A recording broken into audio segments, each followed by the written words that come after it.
Hello, this is Gopal Tiwari और ये है अशोका द ग्रेट का पार्ट 2। पार्ट 1 में हमने अशोका की लाइफ एंड हिस्ट्री के बारे में बात की, कैसे उनका जन्म हुआ, किन मामलों में शादी हुई और कैसे उनकी बेटी थी महेंद्र और संघमित्रा। बेटा बेटा और बेटी थे तो उनको उन्होंने श्रीलंका भेजा, कैसे उन्होंने कलिंग युद्ध जीता और उसके बाद अशोक का कहीं ना कहीं हृदय परिवर्तन हुआ और उन्होंने कहीं ना कहीं धम्म धम्म का मार्ग अपनाया था, धर्म का मार्ग अपनाया और कैसे वो एक अति हिंसक से कैसे वो अहिंसक व्यक्ति के रूप में परिवर्तित हुए। तो उनकी लाइफ एंड जर्नी का ये है पार्ट 2। पार्ट 1 ऑलरेडी अपलोड हो चुका है, इसकी लिंक आपको कहीं ना कहीं डिस्क्रिप्शन में देखने को आपको मिल जाएगी। तो आइए स्टार्ट करते हैं, लेकिन उससे पहले अगर आपने चैनल को सब्सक्राइब नहीं किया, चैनल को जरूर सब्सक्राइब कर ले, इसी के साथ नोटिफिकेशन बेल को दबाना ना भूलें। इससे क्या होता है, कोई भी वीडियो जब भी अपलोड किया जाता है तो आप लोगों के पास नोटिफिकेशन पहुंच जाती है।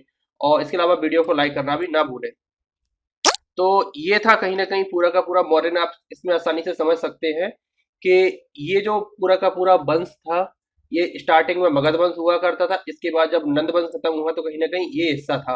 और जब चंद्रगुप्त मौर्य कहीं ना कहीं शासन में आए तो उनके कंट्रोल में कहीं ना कहीं कलिंग और साउथ इंडिया को छोड़ करके ये हिस्सा था। हालांकि अशोक के टाइम पर भी कलिंग को जीत लिया गया और इसके अलावा भी इन इन राज्यों को भी जीत लिया गया, क्योंकि इसके साथ हमें कहीं ना कहीं इस बात से देखने को मिलते हैं क्योंकि उन्होंने श्रीलंका में कहीं ना कहीं बौद्ध धर्म की स्थापना के लिए कहीं ना कहीं महेंद्र और संघमित्रा को भेजा। इसके अलावा उन्होंने चीन पूरा का पूरा साउथ ईस्ट एशिया के आसपास भेजा। इससे प्रतीत होता है कि कहीं ना कहीं ये भी इनके अंडर में ही आते थे, क्योंकि कोई भी राजवंश किसी न किसी धर्म का तो फॉलोअर होता ही है। तो कहीं ना कहीं हमें ये प्रतीत होता है, लेकिन उन्होंने इन क्षेत्रों को कहीं ना कहीं ताकत के दम पर नहीं जीता, बल्कि धर्म के दम पर जीता और धर्म का प्रचार वहां पर, बौद्ध धर्म का प्रचार बड़े ही जोर शोर से वहां पर किया गया। तो अब जानते हैं कि उन्होंने धर्म का प्रचार कैसे किस प्रकार से किया। तो अशोक की जो बौद्ध धर्म की यात्रा होती है वो कहीं ना कहीं दीपदंश और महदंश के अनुसार अशोक ने जो अपना राज्याभिषेक था तो उसके चौथे वर्ष में ही निग्रोध एक बौद्ध भिक्षु थे, उनके प्रवचन से जो प्रभावित हुए और उन्होंने बौद्ध धर्म ग्रहण कर लिया। इसके अलावा अन्य जानकारी में राजतरंगिणी से मिलती है, तो इनके अनुसार जो पहले जो जो अशोक थे वो कहीं ना कहीं शैव धर्म से काफी ज्यादा प्रभावित हमें देखने को मिलते हैं।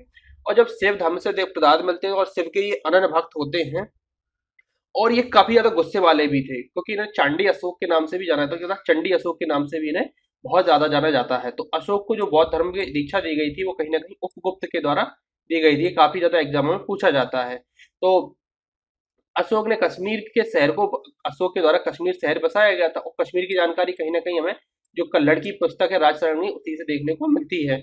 और वहां पर एक शिव मंदिर का भी इन्होंने जीर्णोद्धार कराया था।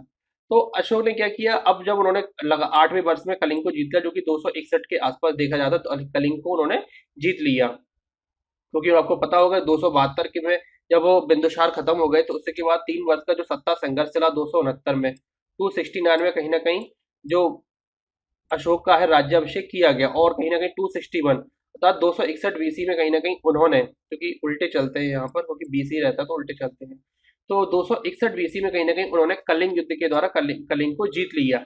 अब जैसे उनके मन में बौद्ध धर्म के प्रति कहीं ना कहीं आस्था तो थी, क्योंकि ऐसे अचानक से धर्म परिवर्तन तो नहीं हो जाता कि किस धर्म में जाना है। ऐसे कहीं ना कहीं ये भी जानने को देखने को मिलती है, कहीं ना कहीं इनका बौद्ध धर्म की ओर झुकाव था और उपगुप्त से कहीं ना कहीं प्रभावित भी हुए थे। और इसी क्रम में उन्होंने क्या किया, अब जब बौद्ध धर्म अपना लिया उसके पूरी तरह से उन्होंने जो हिंसक से वो अहिंसक के रूप में बदल गए।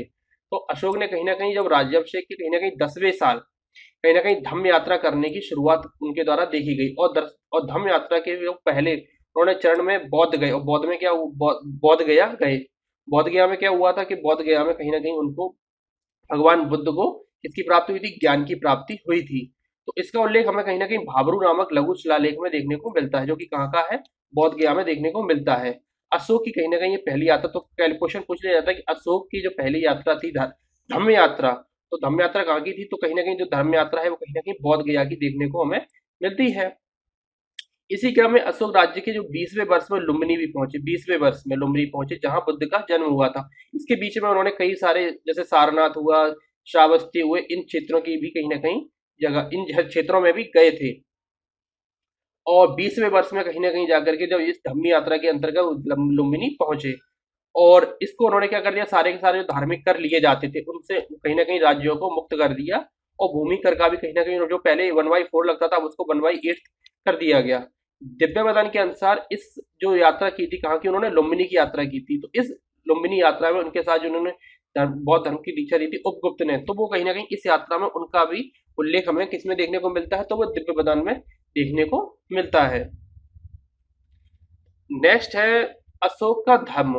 अशोक का धर्म क्या था? अशोक ने क्या किया अपनी प्रजा के नैतिक विकास के लिए। अब कोई भी राज्य कहीं ना कहीं अपना नैतिक विकास तो चाहेगा ही, तो नैतिक विकास के लिए जिन आचारों और संहिता, मतलब संहिता क्या होता है? नियम।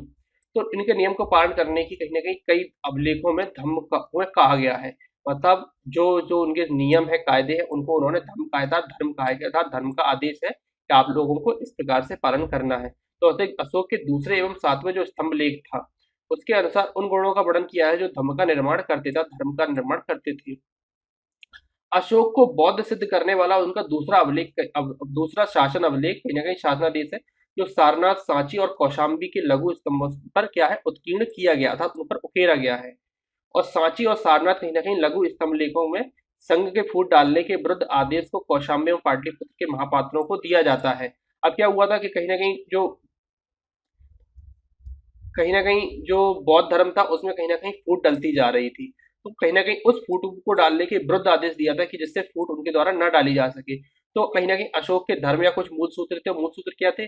संयम बरतना है, भाव शुद्धि रखनी है, अर्थात विचारों की पवित्रता, कृतज्ञता, अर्थात जिसके प्रति भी आप कृतज्ञ हो उसके प्रति पूरी निष्ठा रखनी है, दृढ़ भक्ति, पूरी तरीके से राज्य के प्रति और भगवान और ईश्वर के प्रति और भक्ति रखना है, दया रखना बहुत जरूरी है, सोच अर्थात पवित्रता के संबंध यहाँ पे सोच का, सत्य बोलना है, सुश्रुत सेवा अर्थात बिना बिना किसी लोभ के आश्रित के सुश्रुत सेवा करनी है, दान करना है, और संप्रतिपत्ति अर्थात सहायता करना है कहीं ना कहीं, और अपवित्र अपचित्ती अर्थात 11वां विचार क्या था? उनको आदर आदर भाव सबके प्रति रखना है। तो ये कहीं ना कहीं अशोक के कहीं ना कहीं जो मूल सूत्र है, अर्थात अर्थात अशोक के जो धम्म है, वो कहीं ना कहीं इनमें हमें देखने को मिलते हैं, जो उनके कहीं ना कहीं शासन देखने को मिलता है। तो कहीं ना कहीं उनमें ये 11 विचार, अशोक के विचार है, तो कहीं ना कहीं ये 11 विचार देखने को मिलते हैं। अब बौद्ध धर्म का उन्होंने प्रचार कैसे किया? तो प्राचीन काल में क्या होता था कि व्हाट्सअप, फेसबुक वगैरह तो थे नहीं कि हम धर्म का प्रचार कहीं ना कहीं जो विचार प्रचार कहीं ना कहीं व्हाट्सएप पे पोस्ट करके कर सकें। आजकल तो वैसा ही हो रहा है, लेकिन उस टाइम पे ऐसा नहीं था। धर्म का प्रचार करने के लिए कहीं ना कहीं आपको लंबी लंबी यात्राएं करनी पड़ती थी, जिसको क्या कहा जाता था? बिहार यात्रा था। बिहार की यात्रा नहीं, जो आज का स्टेट है, बिहार यात्रा होता था कि मतलब जंगलों की यात्रा करना पड़ता था। तो इसमें अशोक ने भी कहीं ना कहीं लगातार यात्राएं की, बहुत सारी यात्राएं की। तो इसका उल्लेख कहीं ना कहीं 8वें शिलालेख में धर्म यात्रा के रूप में परिवर्तित कर दिया गया है। इसका उद्देश्य क्या देखने को मिलता है? तो कहीं ना कहीं प्रचार और प्रसार कहीं ना कहीं देखने को मिलता है। तो अशोक के द्वारा कहीं ना कहीं जो बौद्ध धर्म के प्रचार के लिए प्रचारक भी भेजे गए, जैसे आरएसएस के होते हैं प्रचारक होते हैं, हालांकि उनका मोटो अलग है और अशोक का मोटो अलग था। अशोक के मोटो क्या थे? तो अशोक के मोटो कहीं ना कहीं हमें यहाँ पर देखने को मिलते हैं, यहाँ पर उनके मोटो देखने को नहीं मिलते हैं। अशोक के मोटो क्या थे? धर्म प्रचार के लिए कहाँ कहाँ उन्होंने भेजा?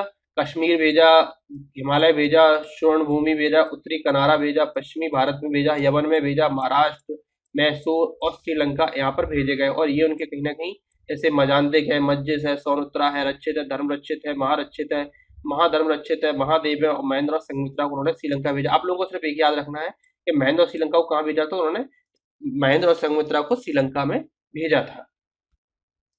अब बात करते हैं अशोक के द्वारा उत्कीर्ण अभिलेखों की, जो कि काफी इंपॉर्टेंट और काफी ज्यादा पूछे जाते हैं। तो अशोक के इतिहास की जो हमें संपूर्ण जानकारी मिलती है, अब देखो बाकी लोगों की जानकारी हमें कहीं ना कहीं इसीलिए कम मिलती है, क्योंकि अशोक की ज्यादा जानकारी हमें इसीलिए मिलती है क्योंकि उन्होंने कहीं ना कहीं अभिलेखों की शुरुआत कर दी थी।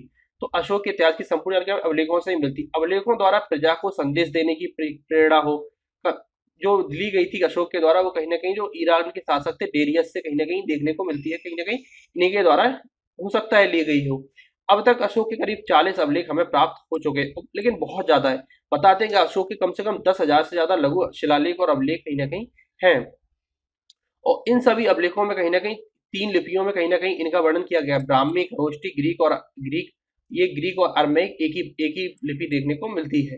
ग्रीक एवं अरमाइक लिपि अभिलेख में हमें अफगानिस्तान से, खरोष्टी लिपि उत्तर पश्चिम पाकिस्तान से, और शेष साम्राज्य से कहीं ना कहीं ब्राह्मी लिपि अभिलेख देखने को मिलती है। तो हम लोगों के लिए इंपॉर्टेंट क्या है? कहीं ना कहीं ब्राह्मी लिपि काफी ज्यादा इंपॉर्टेंट हमें देखने को मिलती है।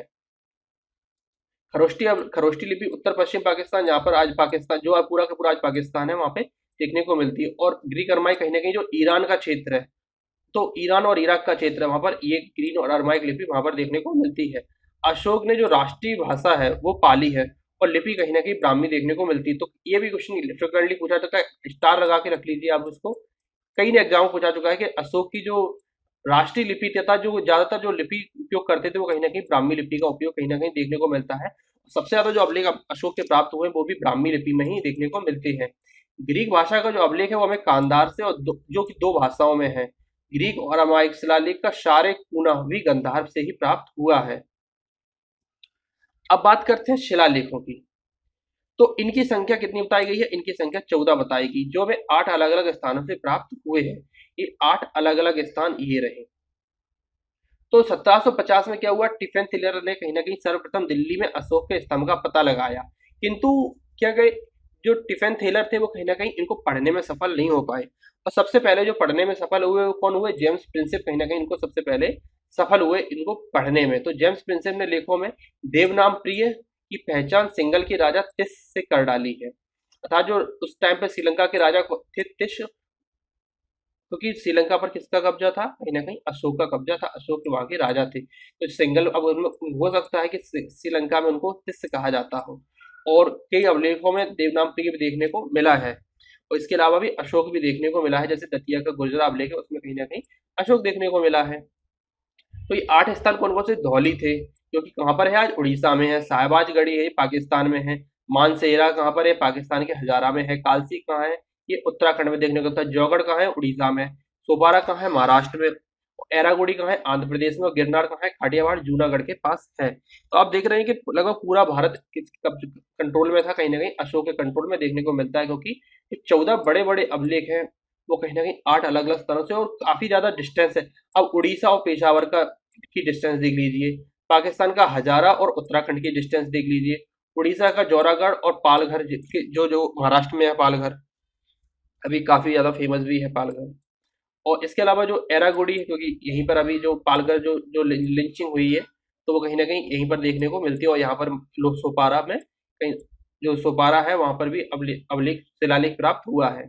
तो इस प्रकार से आप देखिए कि कहीं ना कहीं अशोक एक बड़े भूमि के मालिक देखने को मिलते हैं। अब शिलालेखों में क्या वर्णन किया गया है? जो अशोक के जो 14 शिलालेख है, क्या वर्णन किया गया है? किसी भी पहला जो शिलालेख है उसमें क्या कहा गया है कि किसी भी पशु का वध न किया जाए। ठीक है। पशु, मनुष्यों और पशुओं के लिए चिकित्सालय खुलवाने का आदेश दिया गया है। राजकीय पदाधिकारियों को आदेश दिया गया है कि 5 वर्षों के लिए धर्म का प्रचार के लिए दौरे पर जाएं। ठीक है। इसके अलावा जो व्यवहार में सनातन नियमों को पालन करने की बात की गई, जिनमें नैतिकता एवं दया का सर्वत्र प्रचार किया जाए। अर्थात नैतिकता और दया को उन्होंने किस पे रखा है? प्रायोरिटी पे रखा है। इसके अलावा उन्होंने नैतिकता में प्रचार प्रसार के आदेश का भी वर्णन किया गया है। सभी जाति संप्रदाय व्यक्ति सब स्थानों पर रह सके, क्योंकि ये सभी आत्म संयम और हृदय की पवित्रता चाहते हैं।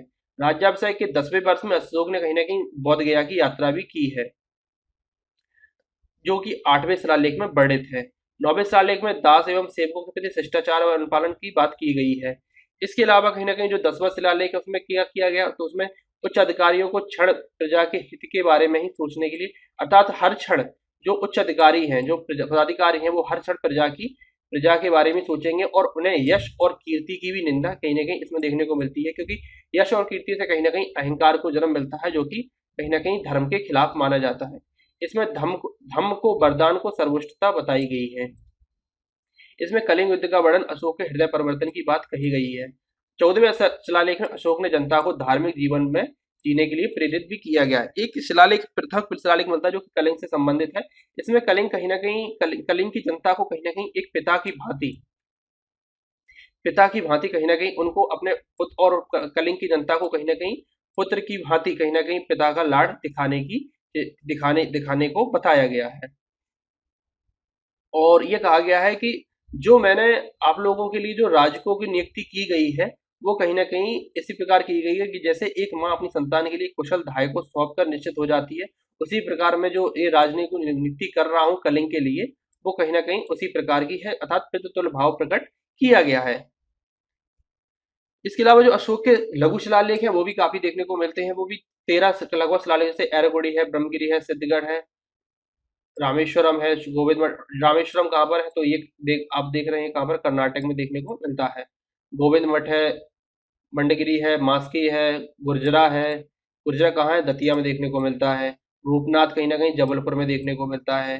भबरू कहीं ना कहीं जयपुर में देखने को मिलता है। तो अब जो इनके लघु शिलालेख है वो भी काफी ज्यादा है, और ये तो सिर्फ 13 ही है, बहुत सारे शिलालेख हैं।